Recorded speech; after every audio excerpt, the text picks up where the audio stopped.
मंगलम भगवान वीरो मंगलम गौतमो वने मंगलम कुंदकुंदाद्यो जैन धर्मोस्तु मंगलम सर्वमंगलमांगल्यम सर्वकल्याणकारकम प्रधानम सर्वधर्माणां जैनम जयतु शासनम। अहिंसा परमो धर्म की महावीर भगवान की प्रातः स्मरणीय परम पूजाचार्य गुरुवर श्री विद्यासागर जी मुनि महाराज की जय। क्या करते हैं?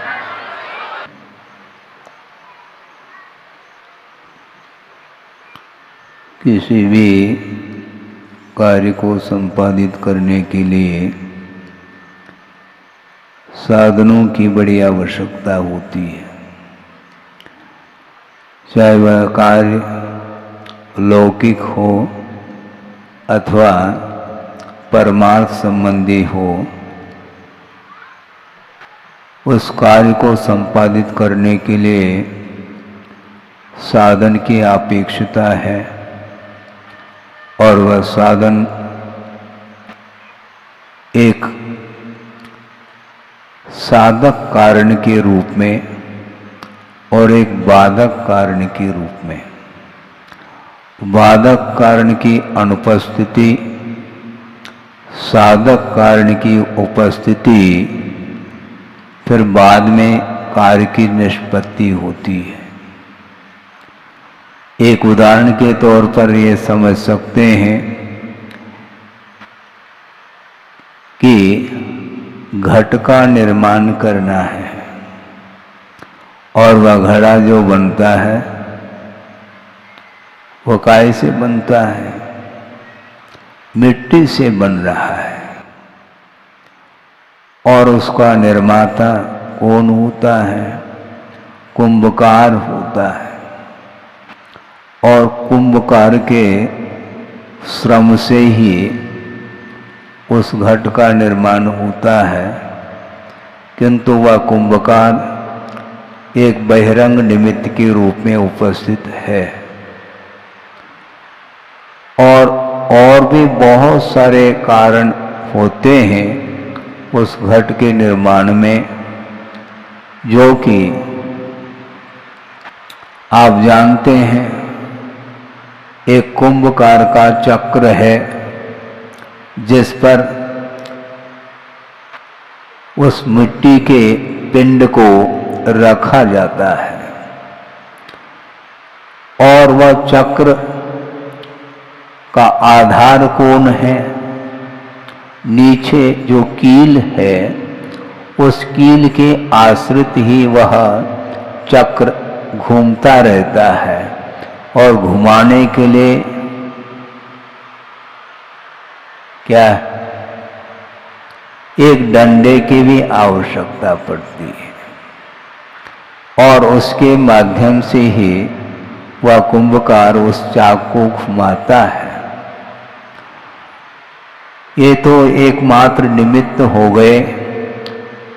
और भी निमित्त है कि वह मिट्टी का जो लोंदा है, पिंड है, वह बना कैसे?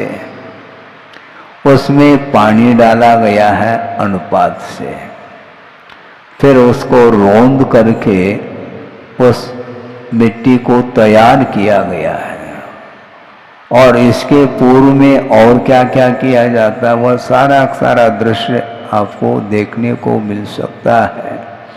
खेत में से मिट्टी को लेकर के उसको पहले छाना जाता है, उसके बाद अनुपात से पानी मिला करके उसको रोंदा जाता है। उसके बाद उस कुंभकार के चाक के ऊपर रखा जाता है। फिर जब वह चाक घूमने लग जाता है, फिर वह कुंभकार अपने हाथों के माध्यम से जो उसको आकार देना चाहे वह दे सकता है। ये सारे कारण निमित्त के रूप में उपस्थित हुए हैं, किंतु जो योग्यता है उस योग्यता के अनुरूप ही घट का निर्माण होता है। बहुत सारे जो निमित्तभूत सामग्री उपस्थित होने के बाद भी यदि मिट्टी नहीं है तो घट का निर्माण संभव नहीं है। उसी प्रकार द्रव्य, क्षेत्र, काल, भव और भाव ये 5 साधन हैं जिसमें कि 4 पर सापेक्ष हैं और एक भाव जो है वह आत्माश्रित है। द्रव्य मिल जाता है, शरीर मिल जाता है, क्षेत्र मिल जाता है, काल चतुर्थ काल मिल जाता है, मनुष्य भव मिल जाता है, क्षेत्र में भी आर्यखंड मिल सकता है। ये सारे ये पर सापेक्ष के कारण माने जाते हैं। इसके उपरांत जो आत्माश्रित भाव है वह महत्वपूर्ण है, जिसको उपादान के रूप में स्वीकारा है। इसलिए गुरुदेव ने कई बार यह भी विषय रखा था हम लोगों के सामने कि साधना करने के लिए बहुत सारे साधन उपलब्ध हो जाते हैं अपने ही पुण्य कर्म के उदय में, किंतु उन साधनों का उपयोग किसके आश्रित है? भाव यदि नहीं है उन साधनों का कोई भी मूल्य नहीं होता है। काल के द्वारा कार्य नहीं होता, काल में होता है, ये बात अलग है। और चतुर्थ काल चाहिए महाराज, आज तो पंचम काल है, इसलिए साधना नहीं बनती है। अच्छा, कोई बाधा नहीं।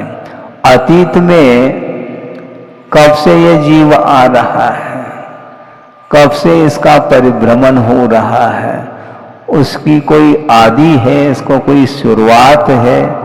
नहीं है। अनंत काल से यह परिभ्रमण चल रहा है, तो अनंत बार वह चतुर्थ काल आपको प्राप्त हुआ है। ये काल परावर्तन भी अनंत बार हो चुके हैं। उसके उपरांत भी यह संसारी प्राणी इसी धरती पर घूम रहा है। अब हम ये पूछना चाहते हैं, अथवा गुरुदेव ये कहते हैं कि ये सारे साधनों का मिलना, पुण्य के उदय में तो इनका योग मिल जाता है, किंतु भाव नहीं है तो कार्य संपादित नहीं होगा। मनुष्य जीवन अनंत बार मिल चुका है, चतुर्थ काल भी मिल चुका है, आर्यखंड भी मिल चुका है, संभव है विदेह क्षेत्र में भी पैदा हुए होंगे।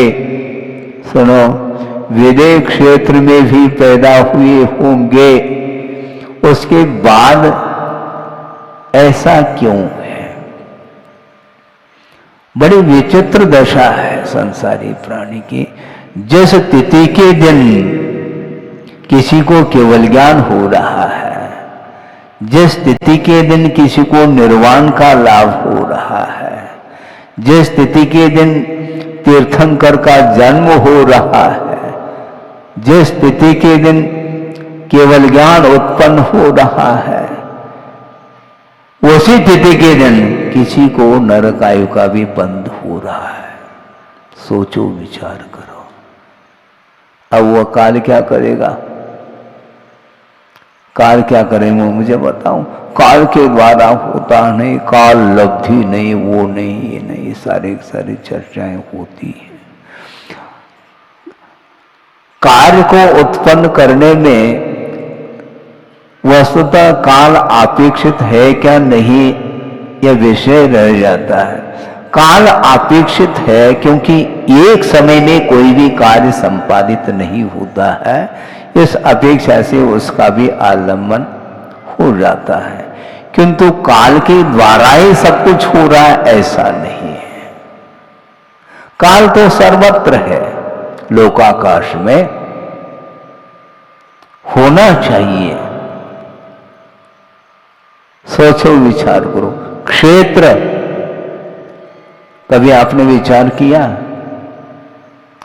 शुद्धालय में अनंतानंत शुद्ध परमेष्टि विराजमान है, ठीक है। और उसी सिद्धालय में अनंत निगोद राशि भी विद्यमान है। सुन रहे हैं आप? सिद्धालय के क्षेत्र में शुद्ध परमेष्टि की गोद में अनंत निगोद राशि है। उनके लिए वह क्षेत्र किस रूप में काम में आ रहा है? उसका कोई प्रभाव है उस जीव के ऊपर? नहीं है। क्यों? उपादान का अभाव है।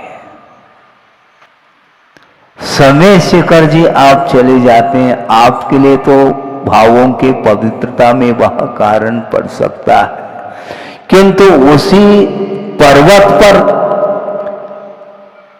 वर्षा योग में अनंत जीव राशि, हरियाली, जिसको देखने के लिए कोई जा सकता है और उसको आनंद का अनुभव होता है। देखो हरा भरा वातावरण है, जो हरा भरा वातावरण आपके लिए तो आनंददायक हो सकता है, किंतु उसकी क्या गत हो रही है?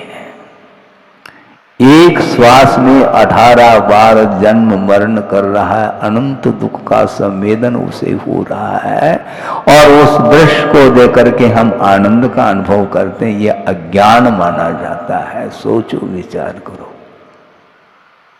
वह क्षेत्र उसके लिए क्या कोई काम में आ रहा है? नहीं आ रहा है। वहां पर कोई भी दुकान इत्यादि खोल करके व्यवसाय कर रहा है, मान लो, उसके लिए वह क्षेत्र किस काम में आ रहा है?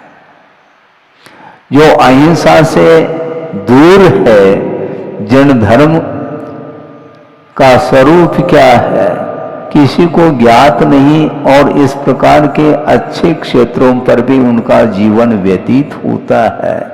इसके उपरांत भी उनके परिणामों में कोई अंतर नहीं आता, क्योंकि योग्यता के बिना, उपादान के बिना ये कार्य संपादित नहीं होता है।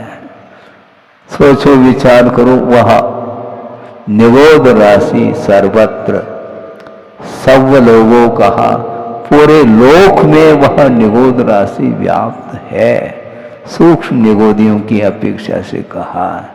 तो ऐसी स्थिति में उनके लिए वह काल, वह क्षेत्र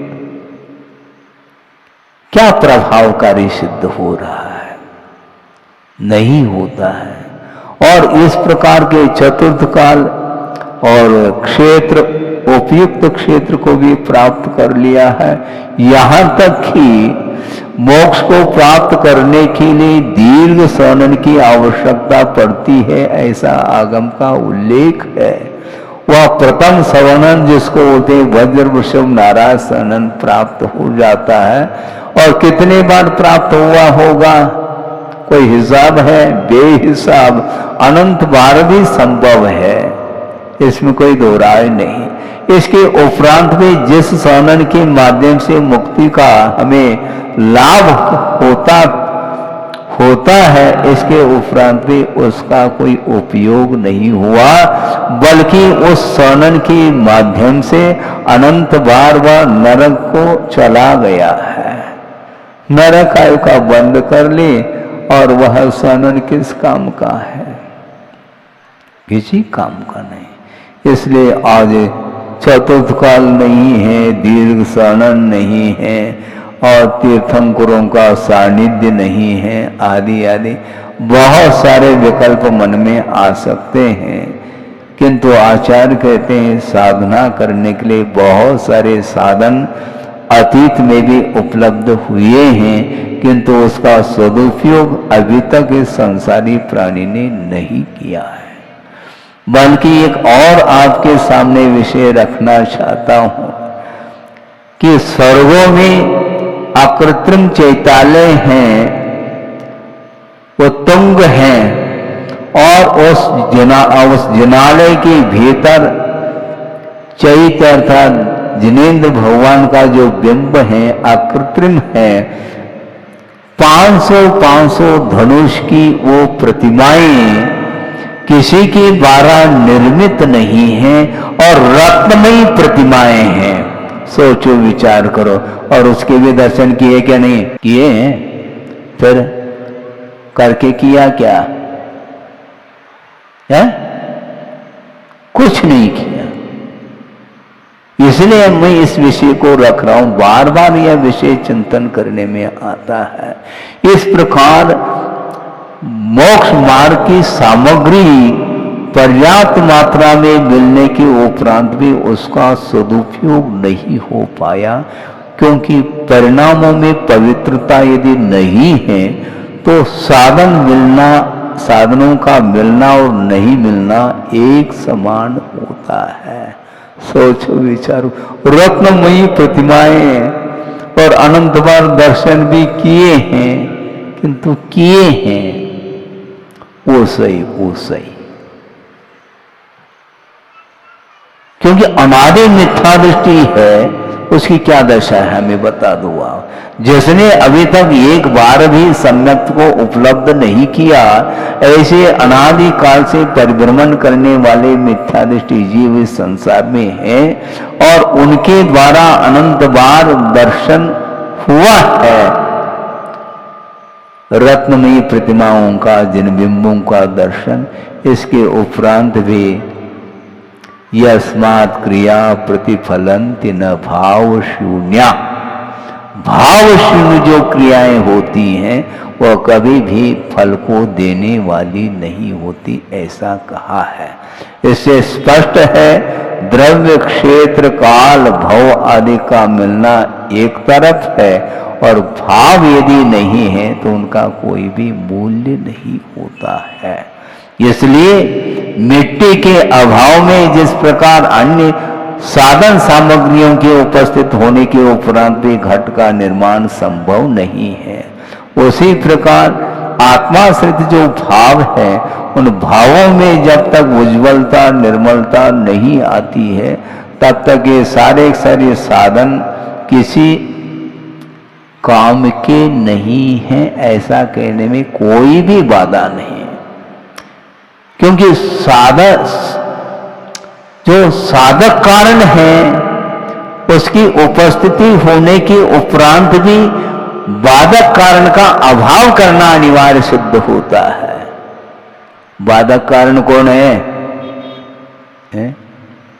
अपने परिणामी तो है।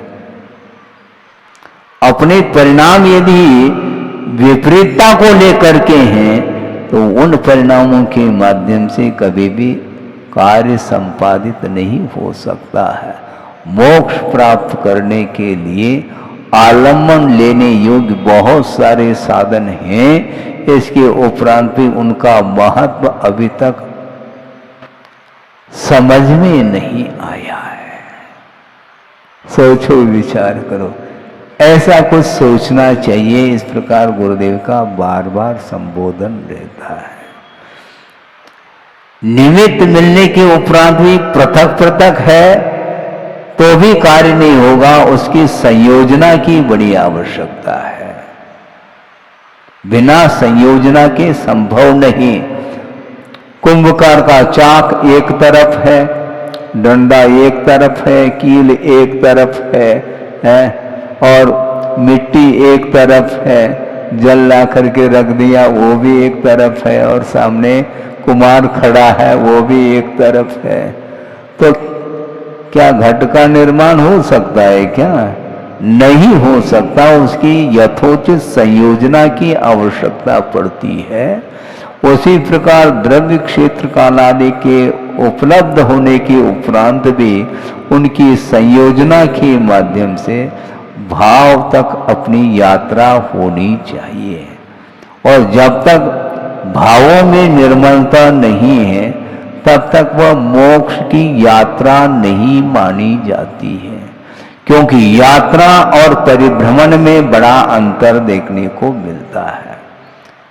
संसारी प्राणी की अभी तक यात्रा नहीं हो पाई। परिभ्रमण जब तक नहीं रुकेगा तब तक वह मोक्ष की यात्रा संभव नहीं है। इसलिए गुरुदेव का बार बार कहना है, इस प्रकार अनंत अनंत बार निमित्त उपलब्ध होने के उपरांत भी उसका सदुपयोग करने के लिए जागृति की आवश्यकता है। सुप्त अवस्था में कुछ कार्य होता है क्या?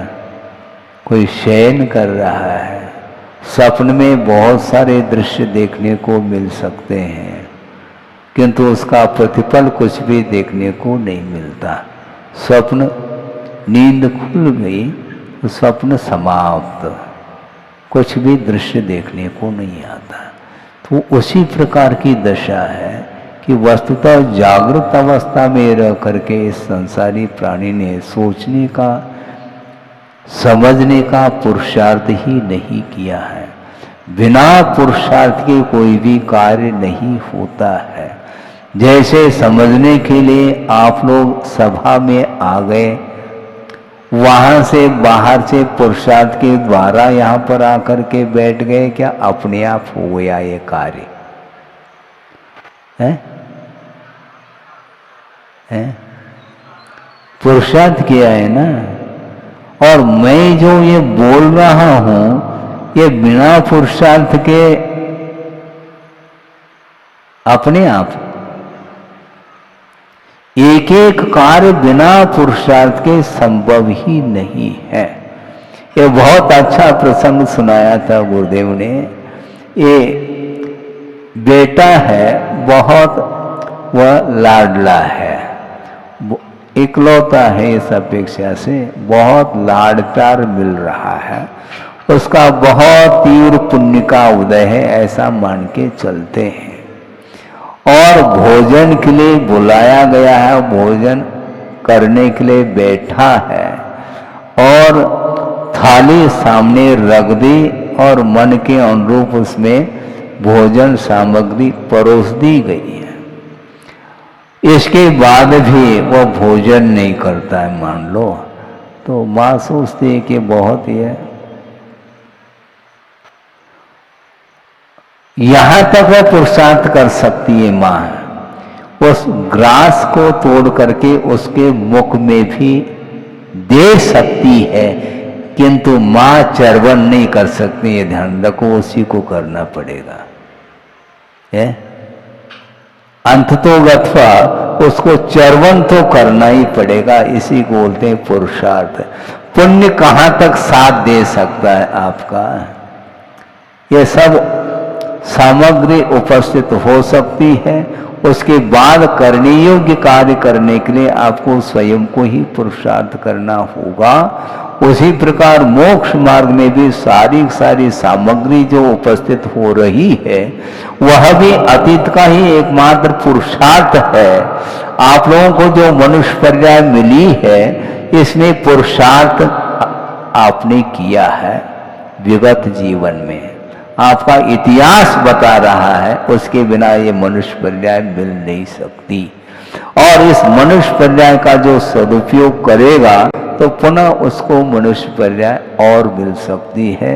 वर्तमान में जो मोक्ष मार्ग की सामग्री जो मिली है वह पर्याप्त नहीं है। मोक्ष प्राप्त करने के लिए और विशिष्ट सामग्री की आवश्यकता है। उसके लिए भी आपको पुण्य का संचय करना होगा। उसके माध्यम से जो सामग्री मिलती है उसका सदुपयोग करने के लिए भी पुण्य का उदय चाहिए। कदम कदम पर आपको पुण्य साथ देता यदि पल्ले में हो तो। महाराज पुण्य कैसे गाढ़ा करें? पुण्य बहुत पतला हो रहा है। उनके लिए हम ये पूछना चाहते हैं, पुण्य अपने आप पतला हो रहा है क्या? कैसे होता है? अपने आप यदि पुण्य पतला हो रहा है तो अपने आप गाढ़ा भी हो जाएगा। दिक्कत क्या है आपको? पतला तो अपने आप हो जाए और गाढ़ा के लिए पुरुषार्थ हो, ऐसे कोई आवश्यकता थोड़ी। अपने आप पुण्य पतला नहीं होता। महाराज उसको गाढ़ा कैसे करें? हमने उनको ये कहा है कि पाप को पतला करो, पाप को पतला करो, पुण्य अपने आप गाढ़ा हो जाएगा। पुण्य को गाढ़ा करने की क्या आवश्यकता है? आपके पल्ले में पाप है और पाप को पतला करो, पाप को कम करो, ये कहा जा रहा है। वो तो करे नहीं और पुण्य अपने आप साथ से पुण्य का संचय हो जाए, अपने आप संचय नहीं होता, ये ध्यान रखो। वर्षा हो रही है और पानी उसको संचित करना है तो पात्र रखो। पात्र रखा है किंतु वह सच्छिद्र है, उस पात्र में छेद है, फिर पानी संचित नहीं होगा, निच्छिद्र होना चाहिए। उसी प्रकार आप पुण्य का संचय तो कर रहे हैं किंतु साथ साथ पाप का भी संचय होता चला जा रहा है।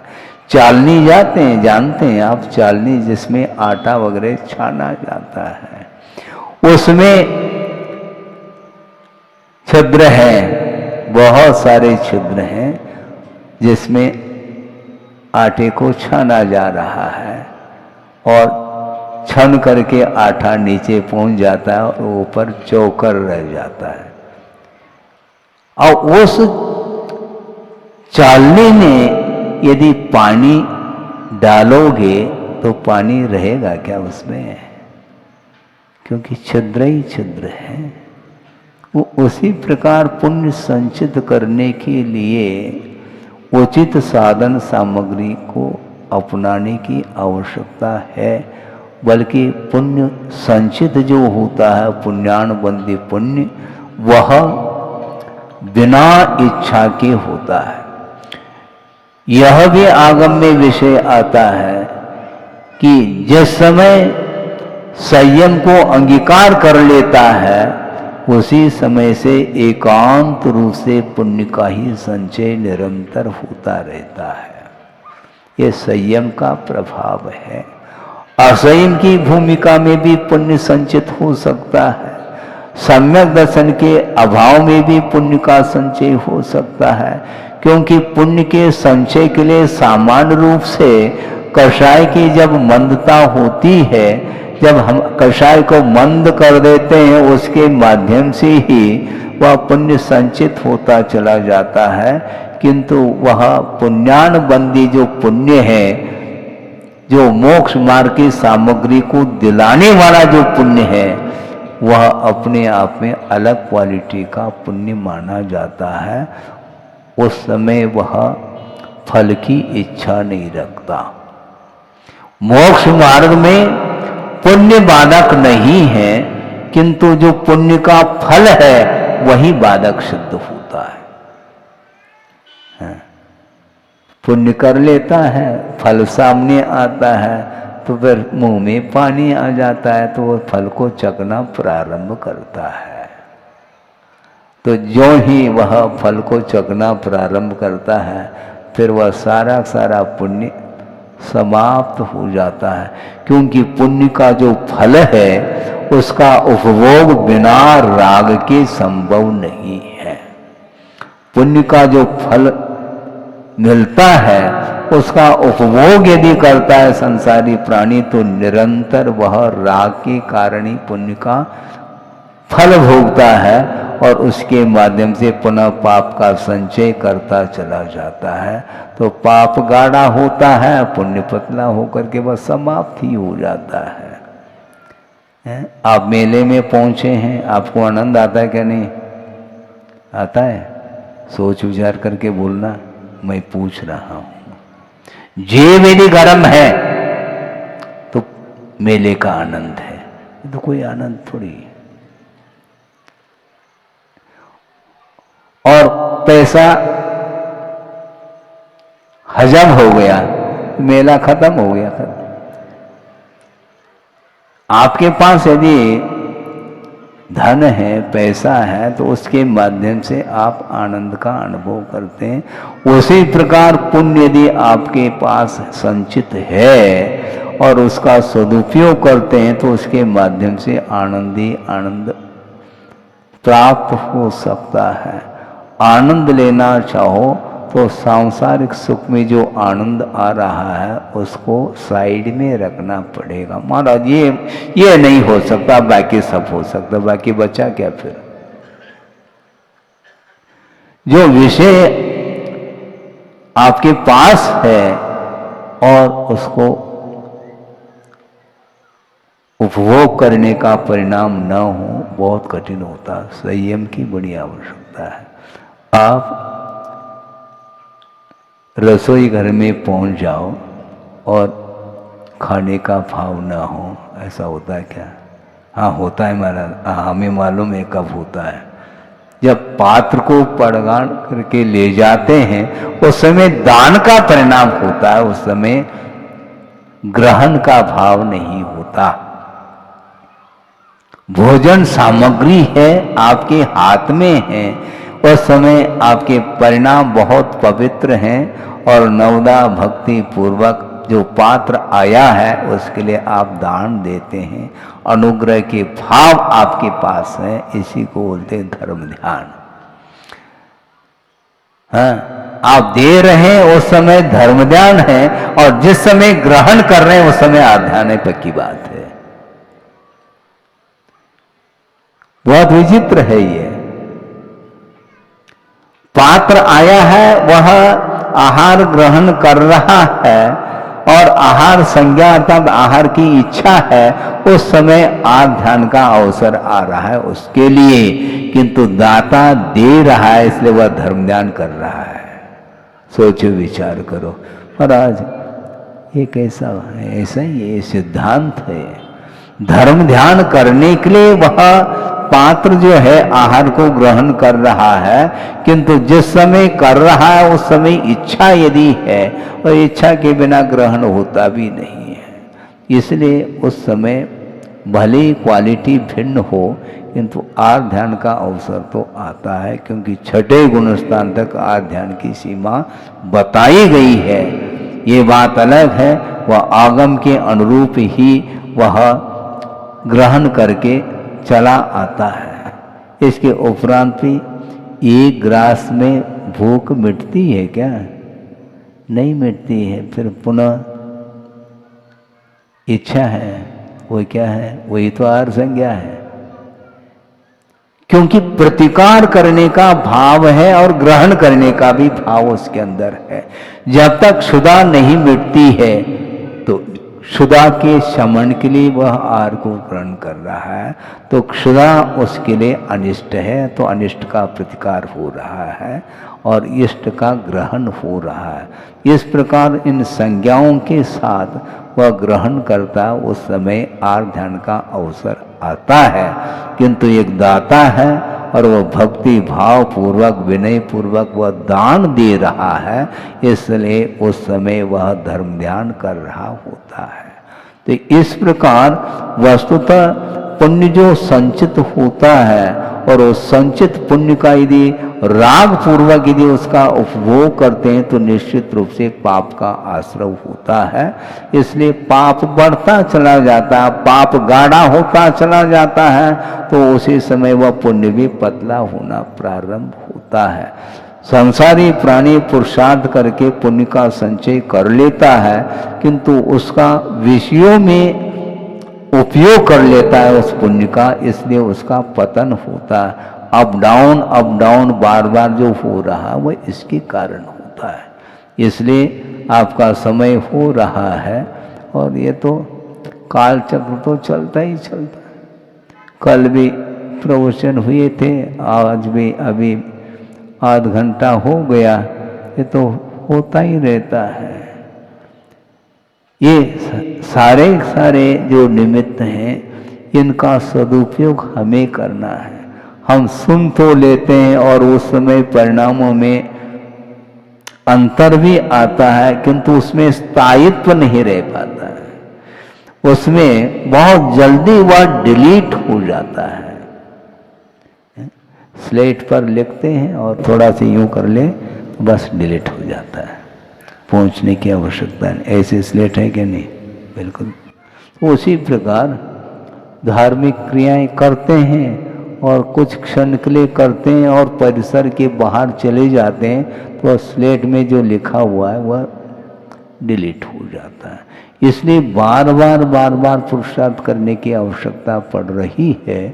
इसलिए अपने को पुण्य को यदि गाढ़ा करना है तो पाप को आज से पतला करना प्रारंभ कर दो, तो निश्चित रूप से वह पुण्य साथ से पुण्य के रूप में परिवर्तित होता है। जो कुछ भी पाप संचित है अज्ञान दशा में उसका संचय हुआ है, वो सारा सारा पाप पुण्य के रूप में डाइवर्शन ले सकता है। और जो अतीत में विशुद्धि के माध्यम से निर्मल परिणामों के माध्यम से जो पुण्य का संचय किया है, वह सारा सारा पाप के रूप में डाइवर्शन ले सकता है यदि विषयों की ओर दृष्टि है तो। इसलिए विषय और कषाय के माध्यम से ही वह पुण्य भी पाप के रूप में और पाप भी पुण्य के रूप में परिवर्तित होता है। इसी को संक्रमण की संज्ञा दी गई है। इसलिए पुरुषार्थ करते हुए उसका सदुपयोग करेंगे तो निश्चित रूप से आपकी गति आगे बढ़ती जाएगी, प्रगति की ओर आप चलते चले जाएंगे। किंतु ये सारा सारा संयम के बिना संभव नहीं है। धीरे धीरे धीरे आप भले ही चलो, किंतु विपरीत दिशा की ओर नहीं चलना चाहिए। पुरुषार्थ करो, सही दिशा की ओर पुरुषार्थ करेंगे, निश्चित रूप से जिस लक्ष्य को लेकर के आपने पुरुषार्थ किया है उसमें सफलता मिल सकती है। और वह सफलता एक बार यदि मिलती है तो फिर कहना ही क्या, फिर बाद में परिभ्रमण की आवश्यकता नहीं। परिभ्रमण अनंत काल के लिए वह रुक जाएगा। वह स्वतंत्रता के साथ अनंत जो आत्मिक सुख है उसका वह उपभोग करता चला जाएगा। एक समय में अनंत सुख, महाराज ये तो केवल शास्त्र की बात है, शास्त्र की बात तो है ही। श्रद्धान करके आस्था के बल पर आप चलेंगे तो निश्चित रूप से वह कार्य हो सकता है। श्रद्धान कौन करे, आपको करना है। हाँ, हर क्षेत्र में आपका विश्वास हो रहा है, किंतु मोक्ष मार्ग में जो है ना सोच लेंगे, ऐसा परिणाम बार बार आता है। हाँ, विश्वास में कमी होती है, इसलिए वह पीछे हटता है। क्या बता, हम इस प्रकार संयम को अंगीकार कर लेंगे तो बाद में कोई बाधा आ जाए तो उस समय में हम क्या कर लेंगे, ये सोचता ही रहता है। कभी आपने ये सोचा है दुकान खोलने के पहले घाटा लग जाए तो मत खोलो? उसमें नहीं सोचते,